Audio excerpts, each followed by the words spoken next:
Listen and learn from a place where you're able to borrow. Don't mimic. Don't mimic. Erick Walls. Erick Walls is a Grammy-winning guitarist trusted by the best. A first call player with fingerprints across modern music and film, he's learned the true meaning of greatness. That's a commonality amongst all the greats. It's the nuances, it's the details, it's the dynamics. All of these things matter. And he recalls what he learned from recording in the studio with Michael Jackson. I'm going to tell you how in tune he was just overall. He didn't necessarily play guitar, but he had some huge ears.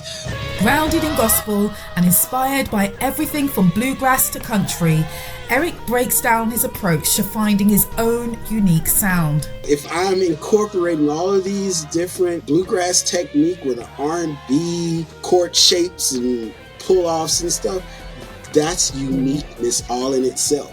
And we get the story behind his own band, Blackwater, and new music on the way.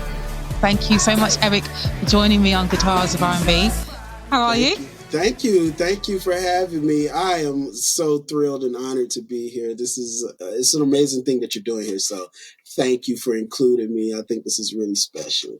Well, let's go back to your beginning, your early roots then. 10 years old is when you picked up the guitar, right? That's when the guitar journey started for you? Somewhat. I mean, I grew up in somewhat of a musical family. My father was a gospel artist, a recording artist and stuff. So all of my earliest memories in life literally are of being in studios, being in rehearsal halls. We had a studio rehearsal hall in our home. So I can remember being 4 or 5 years old, sitting on the step that led down to that area and just watching, taking it, just being in awe. Before I had any desire to pick up or participate, I was just a fan and I was in awe of it all. Just the way seeing musicians, the interaction and just the sound. It was the most thrilling thing ever. And then, I started playing drums initially and, I moved around. Thankfully, we had everything in the home. So I had options. So, I just would tinker around with everything.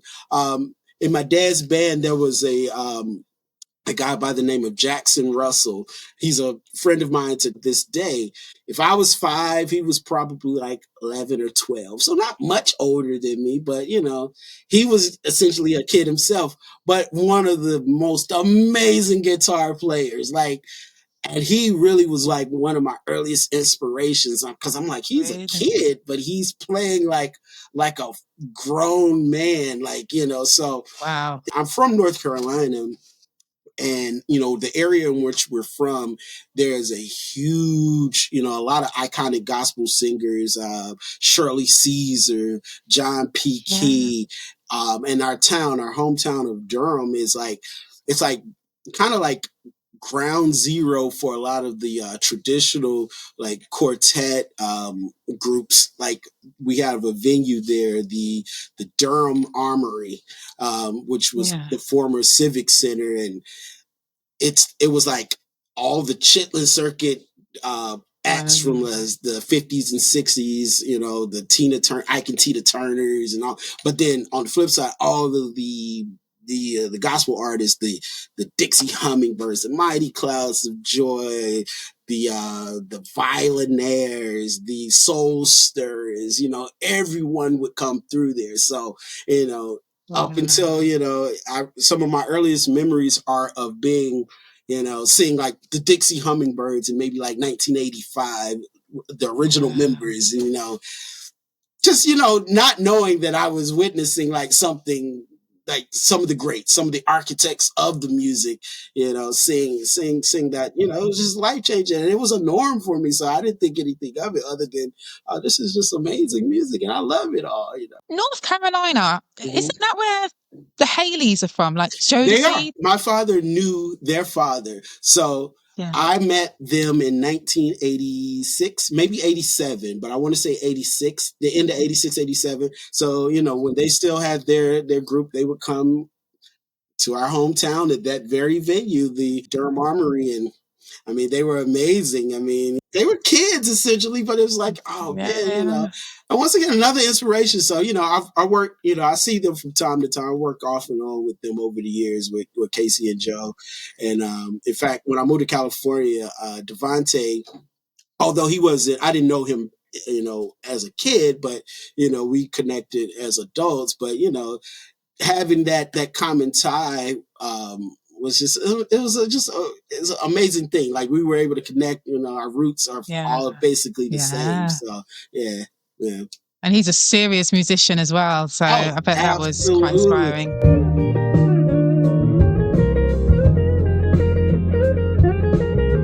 What was the biggest accelerator, do you think, as a musician, as a guitarist? When you picked up the guitar and you were like, this is what I want to do now. What was the biggest thing that drove that growth, do you think?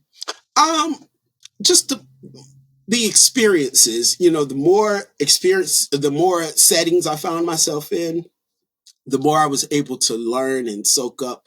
But then I went to Berkeley College in Massachusetts. Yeah.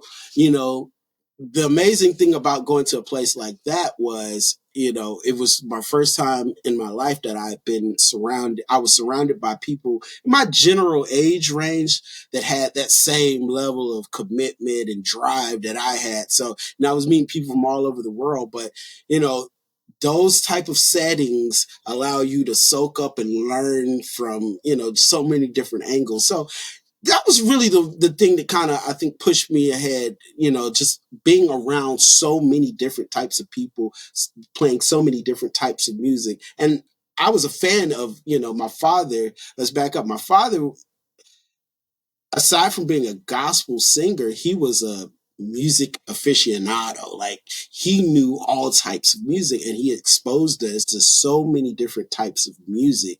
I mean, from the crooners to like the Nat King Coles, Johnny Mathis to like country stuff, Merle Haggard, Willie Nelson, to the blues, B.B. King, Albert King, jazz, Wes Montgomery, the overall exposure element of it was the thing that I really, helped. And then playing in church too, I was able to play with a lot of very talented musicians early on that pushed me ahead as well, because, there was many times where, if I wasn't playing something right, or if it was too loud, or just, with the quickness, they would tell me to stop. Like, no, that's not it. So, I had people that were holding me musically accountable and that aided Were in they my doing growth. this in service or were they doing this in rehearsal? Well, a lot of times in rehearsal, but if there were instances where it would happen in service too, like, no, stop. So listen, having your feelings hurt for the greater cause is the best thing ever. It's like, but I'm so, in hindsight, you look back at something, like that and realize the true value in it. Growing up the way I did and having all these people around me to hold me musically accountable was actually teaching me the fundamentals, the instinctual stuff that you can't learn from watching a video, that you can't gather just by, reading or looking at some tabletry. So no, those were the settings, Before I ask you a bit more about church, would you mind playing one of the earliest songs you learned when you were a kid, if you Yeah. remember it? I definitely, I'll give you some examples of like some early like fundamental like things that I learned from like watching like Jack Russell, the guy I was speaking about earlier, and then another guy, Kevin Wilson, who was like, he sat me down when I was maybe 12 or 13 and showed me a lot of fundamental stuff. So like the things we would focus on were just like, basic chord shapes and figures, like basic movements rather. So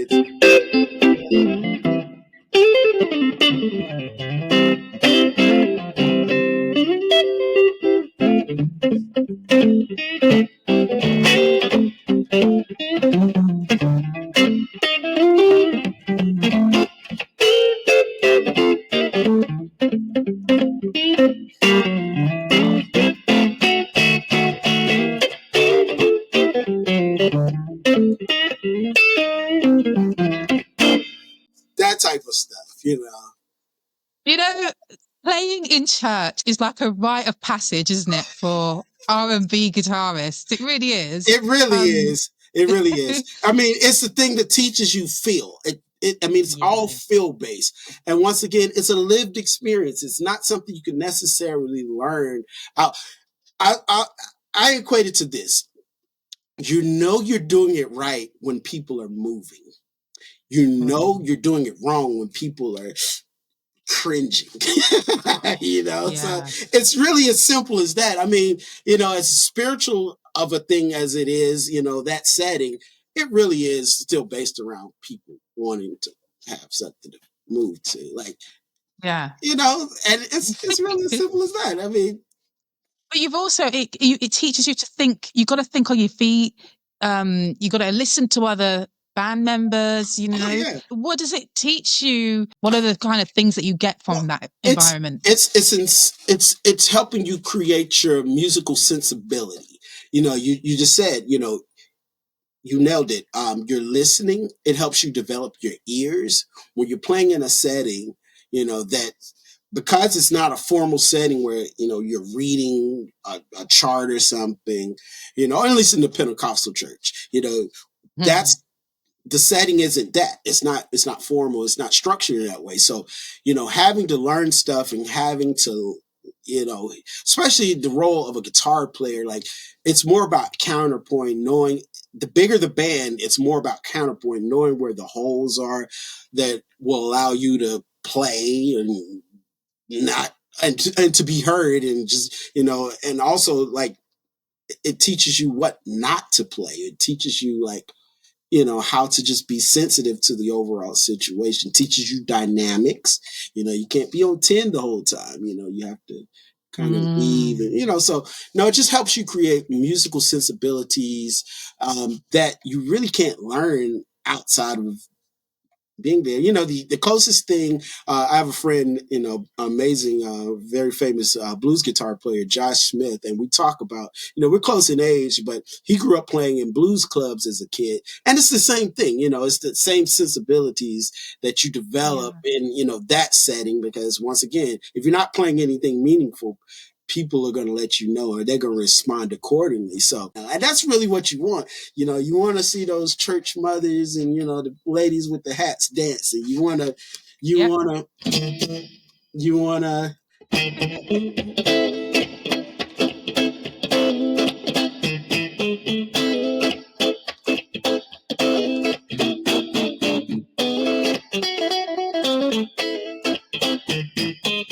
know, so you want to see those shoulders moving, and, you know, and when it really starts getting good, you know, they're dancing, they're in the aisles, they're dancing, it's going full steam ahead. So, you know, it's that.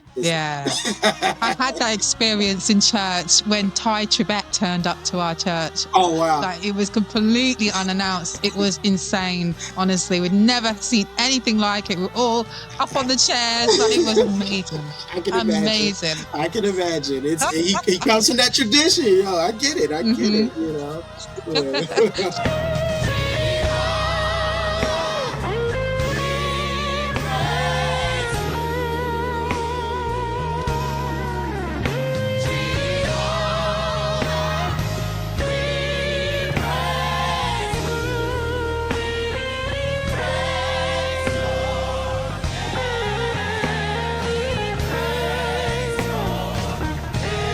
What are the similarities, do you think, between gospel and R&B guitar? Because they kind of come from the similar strands. Yeah, they come from I mean, so I've been a part of a denomination, the Church of God in Christ, for years and years and years. And there's an artist, a legendary artist by the name of Sister Rosetta Tharpe. Are you familiar with who she is? Oh, of course. Yeah, there's a picture of her at a train station in England on the railway side, and she's like the godmother of... So let's back up, though. Her mother was one of the original members of the Church of God in Christ. The founder, Bishop Mason, I think he was originally from Arkansas. You know, he came to California to the Azusa Street revival.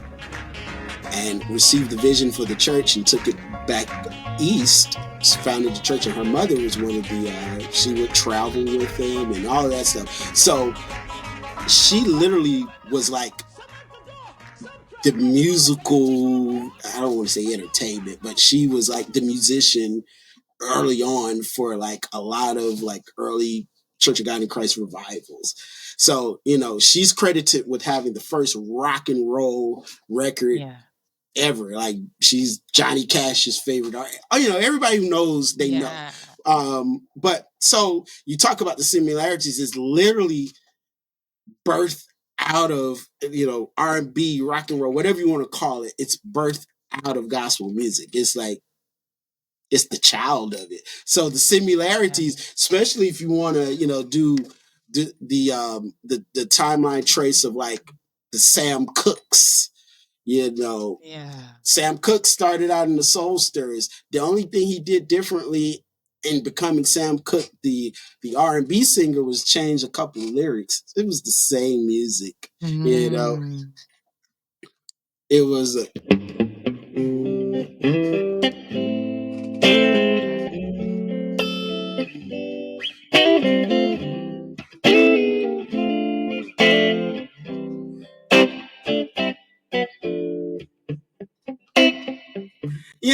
it's the same music. So, as we progress, as you modernize it, there are some deviation between some of the more classic stuff and the modern stuff, but it's still at the core the same chord, same. One of the best examples of the merging of the two worlds, I think, in recent times, were like Tony, Tony, Tony.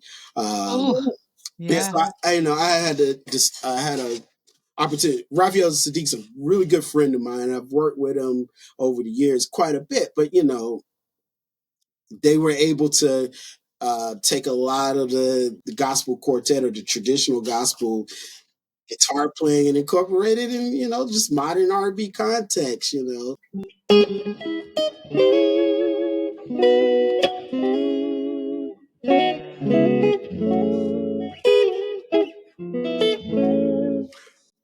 those type of figures. You'll find that it's a gospel group, Willie Banks and the Messengers, and their whole thing was whammy barb.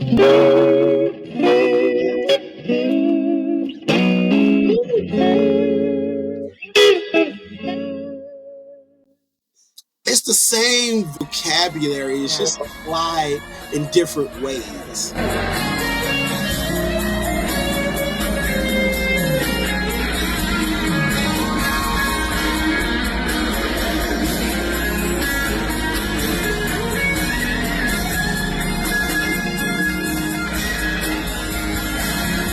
So from those early roots then, gospel roots, you've gone on to tour the world. Usher was the big one this year and last year. You've been on this world tour with him. What's the daily rhythm like for a guitarist on that scale? Preparing for something like that, it includes a lot of long hours, a lot of, he's definitely committed to being one of the best that he possibly can be. And you're not going to outwork him. He's probably one of the hardest working individuals I've ever encountered. So, with that said, they were in preparing for the European leg of this tour earlier in the year. We did about, I'd say, almost a month's worth of rehearsing for the show. And we're talking 6 days a week, 9 to 10 hour days. The show itself is probably almost an hour and a half, maybe a little longer. So we're running the show multiple times in a day, so, it's a lot of work, but once, the shows actually start, it slows down a bit. But, the interesting thing about his show, he would invite a lot of guests to come and feature on the show. So that would require learning more music, so we would get the music, the guest music like maybe the day before and maybe even the day of, and just have to figure out arrangement. So in my role, that meant um, having to program my sounds, make sure if it's an iconic part and it has iconic tone, I'm like, okay, let me tone match, let me make sure I'm playing this figure right, because my philosophy personally, like, is if it's a hit, you cannot do anything to improve it. You have to play it like it is, because that's what the audience knows. And if it doesn't sound, if you're not playing it right, they might not be able to say he wasn't playing it right, but they'll definitely say it didn't sound right, so.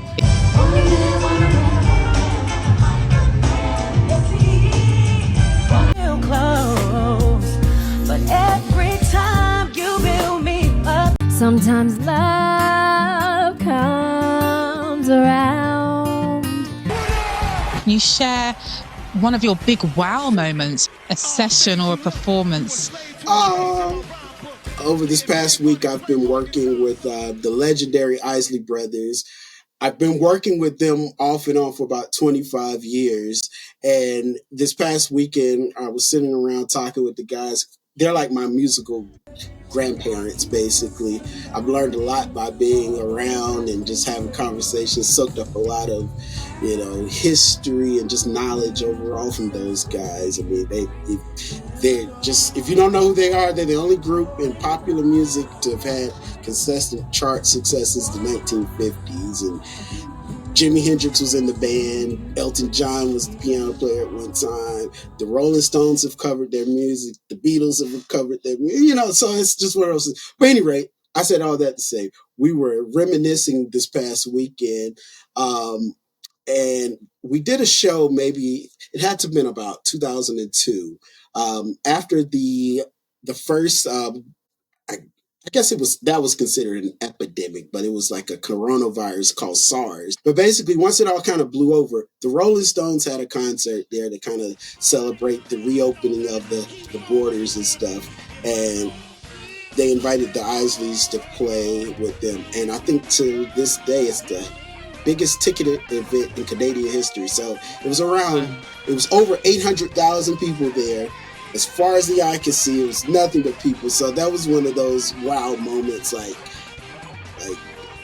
this was my dream coming true. Like the 10-year-old me would have fainted. I thought something like that was possible, but I had no idea as to how it would, become a reality. But there it was. So lots of stories, lots of experiences, lots of lessons learned.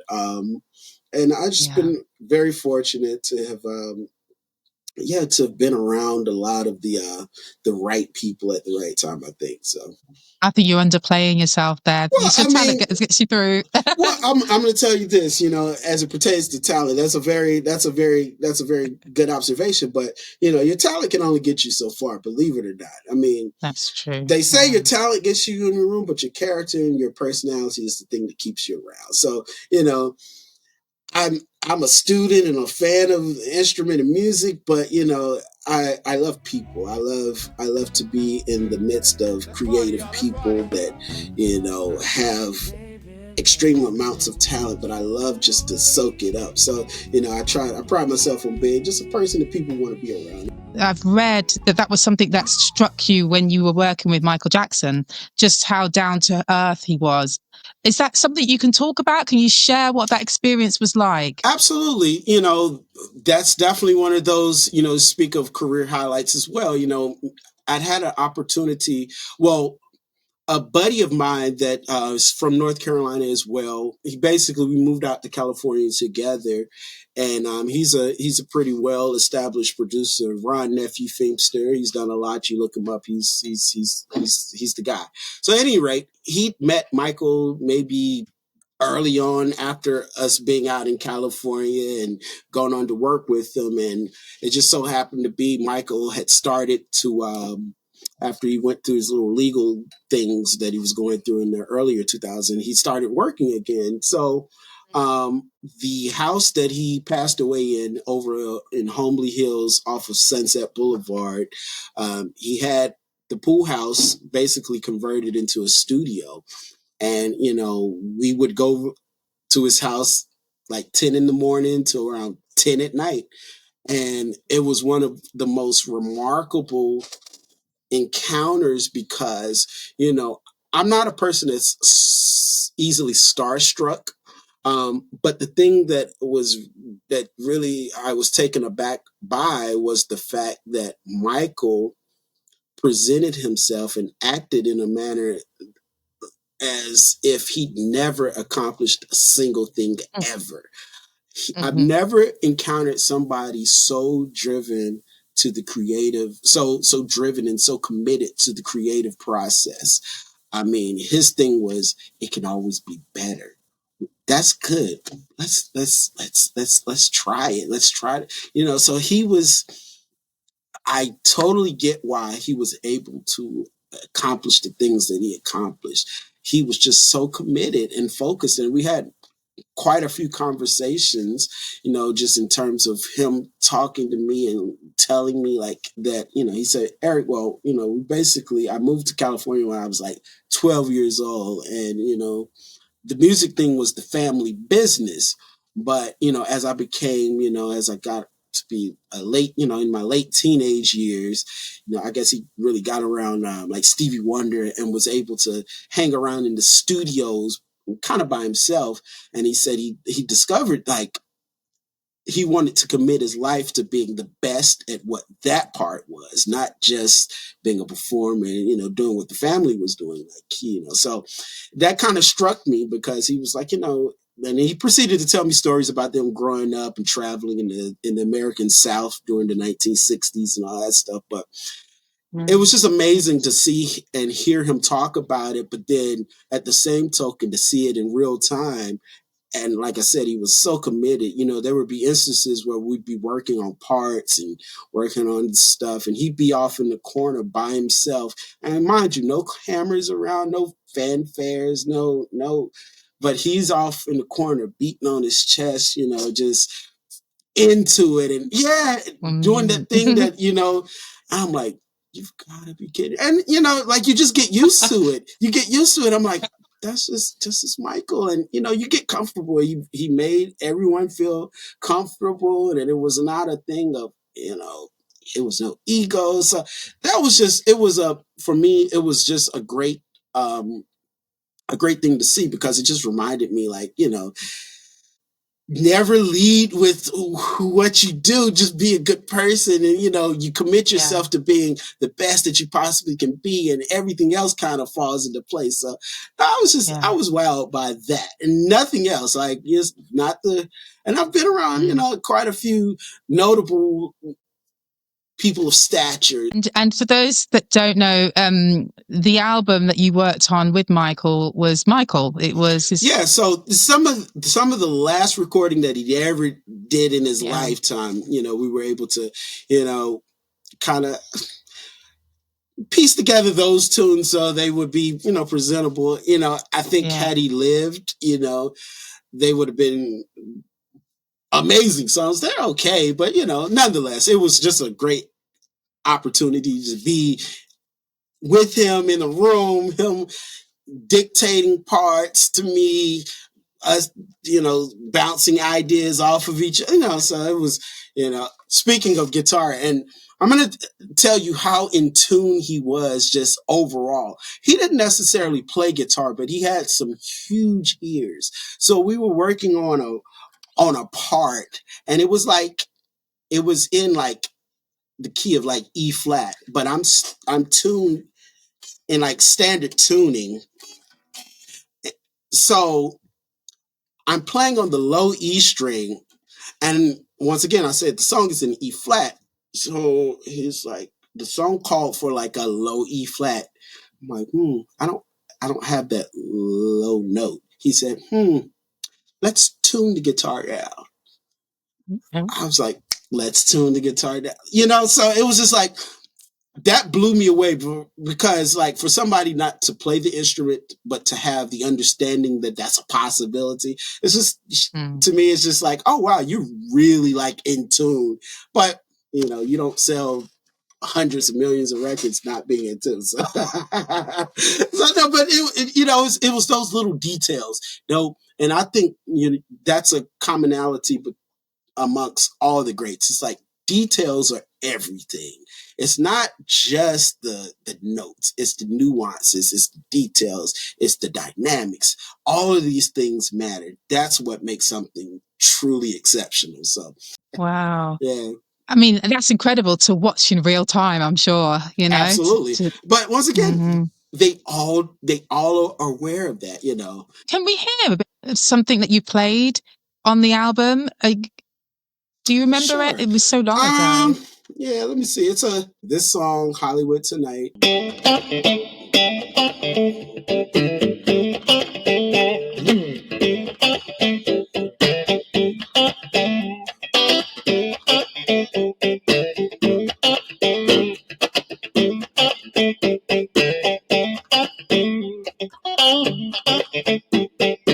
It's a basic funk kind of figure. When you were working out these parts, because I think I read that you said he wanted samples. He was more interested in sampling parts. Not so much sampling the parts, sound design. So, there was an instance where I remember being in his my buddy, nephew, and myself, we were in the garage dropping chains on the ground to sample, to turn into percussion parts, taking pencils, beating them on the side of like chair legs, sampling them for so he was, once again, I've never seen someone so committed to the creative process. Everything, and it seems to me like he approached it where like everything can be turned into music. Any sound can be turned into music. So, yeah. So Amazing. Incredible. Yeah. Incredible. What a blessing. Oh, truly, truly, truly. Once again, I don't take it for granted. It was like one of those things. Just 10-year-old me would have been very impressed. Well, exactly. You say take care of your mother, watch out for your sister. That's when Daddy looked at me with his gun. It's not just touring. Your work has earned you Grammys. One was for Beyonce's Lemonade album. The other was for John Legend's Bigger Love album. When you think back to those sessions, how did you approach, working with two very different artists, or artists that have different approaches, I'm sure, in the studio? How do you make sure you're delivering the parts that they want? Well, let's start with Beyonce. Beyonce, when working with her, it's such a thrilling experience because she's very moved by things. If she likes something, she really likes it, and she'll let you know like that's special. So it's very encouraging. I had the pleasure of working with her. I mean, off and on for a few years. I think we did that Lemonade album. We probably did that in, I want to say we recorded that in 2016, 15 or 16. So it's been a few years ago. Prior to that, we were working on some other things. I'd done a couple of shows and stuff with her, and which led her to like, it's a song on that album, Daddy's Lessons, which is kind of a pseudo country song, if you would. And I think that was the precursor to what this Cowboy Carter stuff is now. So let me pause it real quick. So where I'm from in North Carolina, there's a lot of bluegrass, a lot of country bluegrass kind of music. My first guitar was like an acoustic guitar, and I used to always drop my flat picks in the sound hole of the acoustic guitar. So my dad, being the lover of music that he was, I remember going with him to like a music festival that had all types of music. We went to like the bluegrass area, and I saw bluegrass musicians using thumb picks. And so a light went off in my head. I'm saying, well, maybe if I'll try that, I won't drop the flat pick into the guitar hole. And it was really as simple as that. So not knowing, by picking up a thumb pick, it will unlock a whole nother world to me in terms of like hybrid picking techniques and stuff that traditionally are associated with country and bluegrass, or just the Western swing music, stuff of that kind of nature. So being as that is what it is, and that's kind of how I learned how to play, it allows me to do a lot of like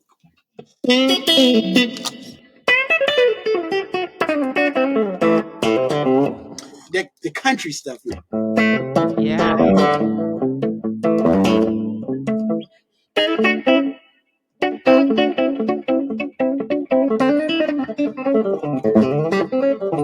Those kind of, so all the country stuff, right? So that song was like the demo version of the song, but it was it was like acoustic guitar and country-esque. So what we basically did was crafted in a way where it's just like, this is Beyonce's take on country, if you would. So, it was a very simple figure, but definitely we were able to incorporate more of a country bluegrass technique in playing. So it was really as simple as that. And it was actually really cool. We ended up performing, after the song came out, we ended up performing that song on the CMAs with the Dixie Chicks. In us rehearsing, I hit it off with the Dixie Chicks. Natalie, the lead singer, at the time, she lived maybe less than 5 miles away from where I live.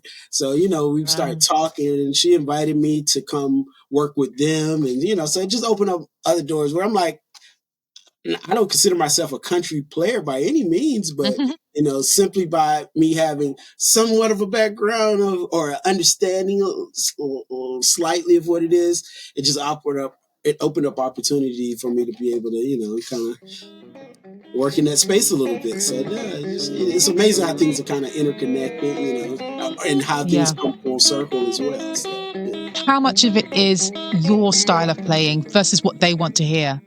Well, generally, the type of calls I get at this point aren't necessarily calls for, if we're talking about a guitar, they're not calls for a guitar player.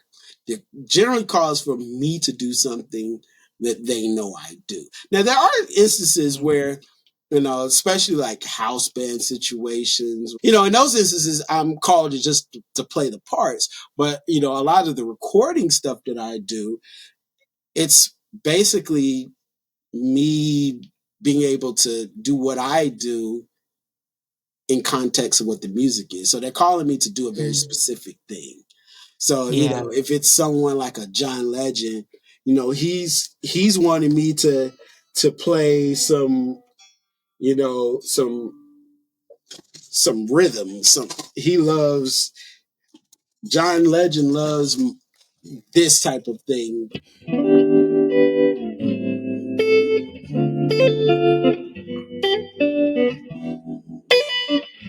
He wants to hear me do that. And, so generally, to answer that question, is most of those calls that I'm getting are for me to do a very specific thing that I do. They're wanting my feel. So they're wanting my interpretation of what it is, And if, like I said, if it's a part, it's like, okay, this is the part, but do what you do to it, or create something entirely different or new, or just create something, and that'll be what it is.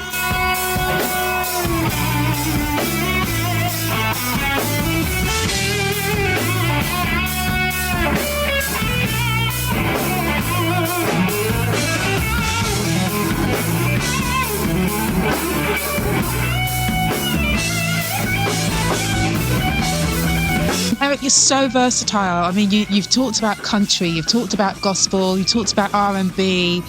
We got to get into your band, Blackwater, because again, this is a completely different genre that people may not expect from you. Can you tell us about Blackwater? I've been listening to your single Temporary that you released earlier this year. It's such a radio earworm, isn't it? It's like, it's one of those tracks that's very catchy. Yeah. Tell us about Blackwater, because I know you've been going for a little while. Well, thank you. We're very proud of that song. But Blackwater basically consists of me and the singer Stevie Dotes. When we play, we have full bass, drums, and all the works with us. But it's essentially he and I, and we've been writing partners for a very long time. We're not a hardcore rock band per se. We're a pop band with kind of, our influences are vast. Like, we're very excited about this album that we yet to have a release date. We do have another single coming probably in the next few weeks here, but our influences are very very much rooted in everything that we've been a part of. So, although it is like at surface level, kind of rock popish, you have that undertone or that undercurrent of the R&B thing. You have kind of the hip hop thing. Because once again, like, we're MTV kids, like, through and through. So we're talking about everything, everything from the TRL era of MTV that was, everything was, you had hip hop, you had rock, you had the pop stuff, and it was all together. Creed was just as poppin' as Destiny's Child, who was just as poppin' as DMX. So, when you have all of these styles, this mashup of, that's, I think, what we represent, or what our music represents, is, it's songwriting with the sonic backdrop of all of our influences, but kind of, guitar forward, guitar forward approach. So we can expect more music from you? Yeah, we just wrapped up. We have a single. It's a song called Waves. It's coming. It's going to be more of our urbanesque, Afrobeatish, kind of still get guitars, and it's still us. It's undeniably us, but it's featuring another artist by the name of Jaleesa Ray. She's a younger artist. She's popping here in the States, and so it's gonna be like a radio single. You'll be able to check it out on like XM and all the satellite stations and stuff. So we're really excited about that. We just wrapped that one up maybe like a couple of weeks ago, and we have the whole album finished. But you do, yeah, we have a whole album done. And is that an album or an EP? How many tracks? It's 10 songs, so it's a full album. So we're really excited. We have a couple of covers. We did a cover of "Cult of Personality" by Living Color, and we actually did another cover of "Dust in the Wind" by Kansas, an acoustic orchestral arrangement. So it kind of gives you the whole scope of what it is. It's a cohesive collection of songs, but it kind of teeters in and out of genres. It's undeniably us, but you're like, oh, okay, it's got some dynamics, some artistic dynamics to it. So okay, yeah. So it's going to be hard to put you guys in a box then, really. Our goal is to be able to, we're a live band primarily. That's really, if you want to get the fullness of what we do, you have to see us. So in seeing us, we like to be able to, and what we've done, the touring we haven't done a whole lot of it, but we like to be able to be paired with anyone. Not, we can cater kind of to any crowd, and it be authentic, and it be like, so that's our reasoning in being as broad as we are. Although I think we do a really good job at it being still unique and centered, and you're not gonna miss anything. You're not gonna want for anything. Once you hear us and you hear what we do, it makes total sense. So, there's guitar solos, there's acoustic moments, there's danceable moments, there's rocking out moment. So we're kind of touching every space there.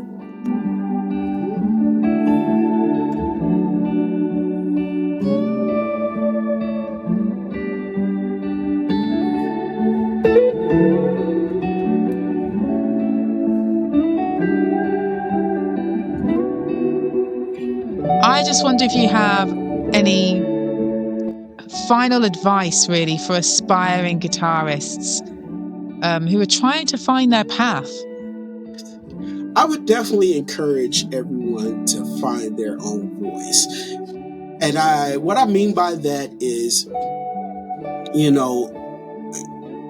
as you're starting out, you definitely want to listen to as much as you possibly can in terms of like having a diverse set of things that you're listening to. Like, you want to definitely have a lot to pull from. We talked about, having country influence. We talked about having R&B, gospel, rock, all of these influences. That allows me to pull from over here, and over here, and then create something that is unique to me. That would be my greatest advice. Listen and learn from a place where you're able to borrow and make your own.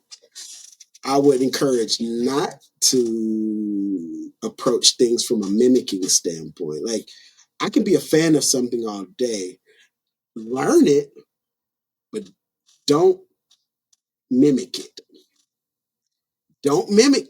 Don't mimic. And I mean, it's a hard thing to explain, but the difference between learning something and grasping the understanding of it, or learning something just to be able to mimic it, very, very different. Very different. Yeah. Those are worlds apart. When you're able to learn something and understand it, that allows you to apply it in a way where it's unique.